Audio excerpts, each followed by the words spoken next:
राधा है कौन?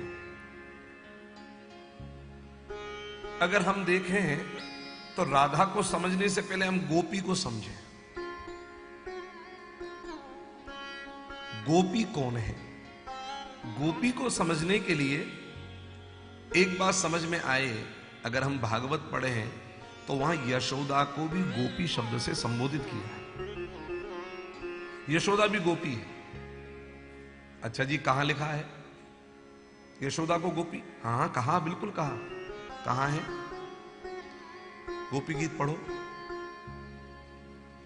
गोपिकाएं कह रही हैं, न खलु गोपिका नंदनो भवान। ये न खलु गोपिका नंदनो भवान, आप गोपिका नंदन नहीं है। गोपिका माने यशोदा नंदन नहीं।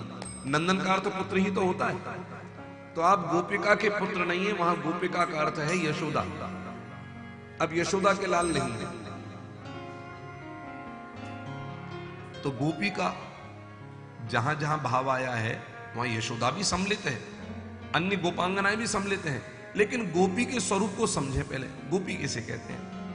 गोपी का स्वभाव या गोपी का स्वरूप है श्री राधा माधव को सुखी करना। ये गोपी का स्वभाव है और यही गोपी का स्वरूप है। आप यदि स्वरूप में देखें तो प्रत्येक चेष्टा, प्रत्येक क्रिया, प्रत्येक भाव भंगिमा, प्रत्येक संवाद भी रूठना है, मनाना है, चलना है, बैठना है, उठना है, सोना है, जगना है। गोपांगनाओं की प्रत्येक चेष्टा केवल एक है, श्री राधा माधव सुखी रहे। वो सुखी कैसे? वे बाल भी काटती हैं तो उनका यही भाव रहता है कि हम आज बाल काटें तो कृष्ण और राधा दोनों प्रसन्न हो देखकर, श्री राधा माधव दोनों प्रसन्न हो। तो गोपी का भाव और स्वरूप है श्री राधा माधव को सुख पहुंचाना। अब समझते हैं कि श्री राधा का स्वभाव और स्वरूप क्या है।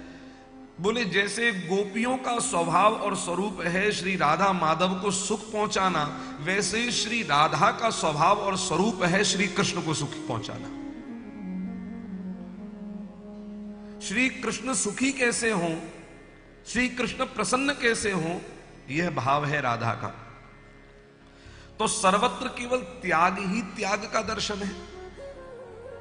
अगर हम देखें यहां पर कुछ पाने की लालसा नहीं है, बल्कि उनको सुख देने की भावना है।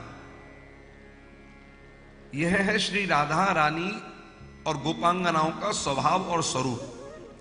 इससे यह लीला अपने आप में सर्वश्रेष्ठ और परमोच्च सिद्धि के क्षेत्र को प्राप्त होती है, क्योंकि यहां पर कुछ भी क्रिया, कर्म, काजल लगाना कहां कहे, कुछ भी। बच्चों को, अपने बच्चों को डांटना भी हो तो केवल ये भाव से कि राधा कृष्ण सुखी कैसे हो। प्रत्येक चेष्टा में गोपांगनाओं की भावना यही है कि वे सुखी कैसे हो, राधा की भावना है कि कृष्ण सुखी कैसे हो। एक तो यह भाव।